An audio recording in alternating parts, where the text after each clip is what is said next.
Hi, you have been studying the current events as well as Old Testament history. Hopefully there have been a lot of things that the Lord has spoken to you on in this subject. We've had several really good papers that were written. I want to quote Shelley Pfeiffer, one of your classmates. She says, "I love Israel because God loves Israel.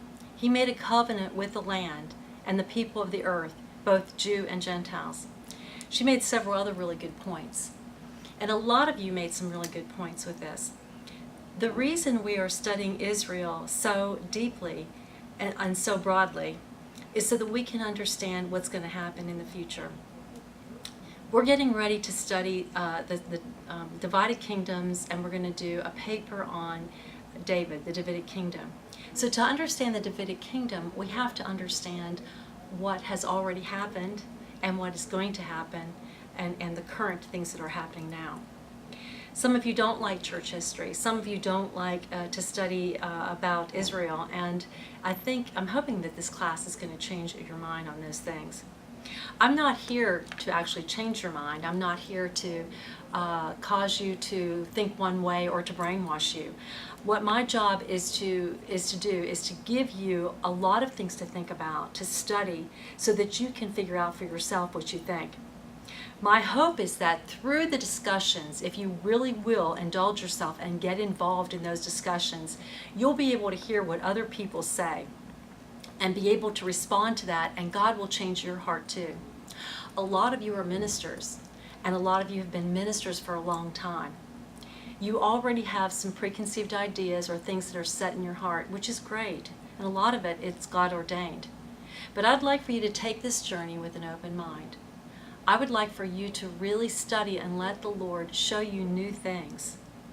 I'm not here to preach to you or tell you what to do, like I say, but I do want you to discover those new things and share those with each other. It's very important to do that. Some of you just want to go ahead and take the class for a degree, and I don't blame you. I understand how that works too. You're going to get out of this class what you put into it. So if you would invest yourself, you're going to find you're going to get a lot more out. If you just give me answers just to give me answers, you're going to find that that's all you're going to get. So I'm not going to babysit you. I'm not going to be your mother. I'm going to just encourage you to step in and to eat the food that we put out there, and let it digest and let the Lord grow it in your heart. Now, I don't know if you've had a chance to listen to The Trees of the Ilonot by Rabbi Jonathan Cahn. Rabbi Jonathan Cahn has a lot to say about the fig tree and the olive tree and what that means, how they bloomed in the first of the season and how they bloom at the end of the season. Now, what that means to us is that the Jews, he goes and tells you that the Jews are still speaking to us from the first blooming. All the Jews who were of the first bloom of Christ are speaking to us and changing our hearts through the Bible and through biblical teaching. What's going to happen is at the end of the season, at the harvest time, the Jews again are going to rise up and they're going to be speaking again. And you're going to be hearing more and more about that. What happens in between that time, he calls as mystery. He says this is a mystery. And he really refers to Romans 11. So what you may really believe that it is it's all spiritual, that Israel in the future, it's all spiritual and everything for the future is spiritual, and that's fine. You might believe that the actual land itself is really not for now, and it's not for God's future, and that's fine too, but I want you to read these things and listen to these things with an open mind, just so that you can gain a different perspective and get some understanding. Well, I hope you'll listen to Rabbi Jonathan Cahn and The Trees of the Ilonot. It's a really good podcast and worth reading and worth listening to. And I'd like to hear what your feedback is on that. A lot of you have written really well, and I really have enjoyed reading what you're writing. Your comments in the discussion board are very good, and it's good to hear your heart. I would like to see some of you actually step into more writing and that your papers, your short papers, be between 500 and 800 words. I think that's not that much to have to put into it. If you are desiring to do more than just get a degree, I think that would be very, very good and beneficial for everyone. Now, in the end, if you are writing an informal paper and you want to cite another source, please use an endnote on that. An endnote in Microsoft Word is in the same place that you would find a footnote. And there you would just write the end of your sentence, and let's say you want to cite a source online. You're going to leave your cursor there, find the insert footnote, and it'll give you a choice between an endnote and a footnote. Click the endnote and put your source in. Now, do not be intimidated by this. I'm actually going to show you how to do this online so that you'll understand how to make a better paper for publication. It's important that we learn how to write academically and how to do a good job, not just have a good preach, but that we're able to come across with wisdom and knowledge as well. It's our heart here at MSU College of Theology not to just have head knowledge or not just to gain a lot of understanding in our minds. What we're after is transformation of heart. We want our hearts to be transformed by the Word and by understanding things. And sometimes that's in asking questions that there are no answers for on the discussion board, where you're getting in with other big, strong believers. Everybody here is on a high level, and I honor that.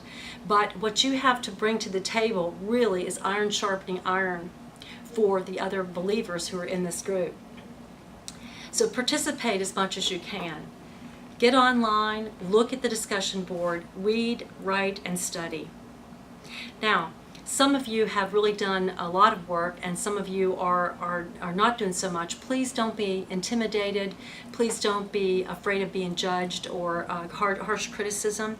We're not here to do that. We're just here to help and be on this journey with you as you're traveling down the road to growth and greater equipping. Now, as far as the transcripts are concerned, we are needing your transcripts before we can get your books in. Our accreditors are auditing our files all the time, and they're looking to see where everything is, where the transcripts are, and it's very important you get those to me as soon as possible. This is one of the books that's going to come to you once you get your transcript in. This is Understanding Theology by R.T. Kendall. Now, this is a really good book. It's actually in outline format all the way through. We're going to talk through this, but I'm going to wait until at least the majority of you get your transcripts in to go ahead and start this. I feel like it would be a fair thing to do that. What we're going to do is we're going to have another assignment. Since we're studying all of history and we're looking at the history of Israel, we are going to step into the Maccabee time. And I would like for you to look at the links that I have posted with this assignment. I'm going to post several links here. And I would like for you to study this time between the Testaments, between the Old Testament and the New Testament. Now let's bear in mind, we have studied the Old Testament timeline and we saw what happened. It was just a brief look at that. I'm giving you a big picture overview so you can see where God's heart is. We've already looked at current timeline with what's happening now since 1948, and then we looked at that link that gave you some history of Israel all through the ages. Now we're going to talk about between the Testaments during the Maccabee period. Why is this important?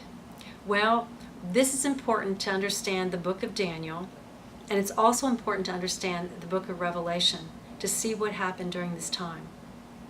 We're going to also look at 70 AD soon, because we need to understand these crises that as they happened. When we unpack the big picture of this, then we can drill down and look at the details of why things were stacked against Israel and why it's important. Now, how does this affect you? All this history and all this understanding, how does this affect you? Well, the Bible does say those who bless Israel themselves will be blessed. And to know that we're grafted in, to know that we are part of the vine is very important. but to understand what the vine is even more important. Here's a book, Eye to Eye. And this man, William Koenig, has written this. And he talks about facing the consequences of dividing Israel. That's an interesting read. A lot of the books that I tell you that I recommend are things that are good for your library, but you don't have to purchase. Here's another one. If you have a hard time understanding Jesus in the Old Testament, Christopher Wright does a good job of talking about Jesus in the Old Testament. That's worth looking at. You don't have to purchase that, but it's really a good read to see Jesus in the Old Testament. There are several other books about this, but I want us to look at a broad base of information, and then I want to hear what you have to say. And I feel like you need to understand that I'm not looking for you to give me an answer that I think is right. When I ask questions, I want to hear what God's showing you.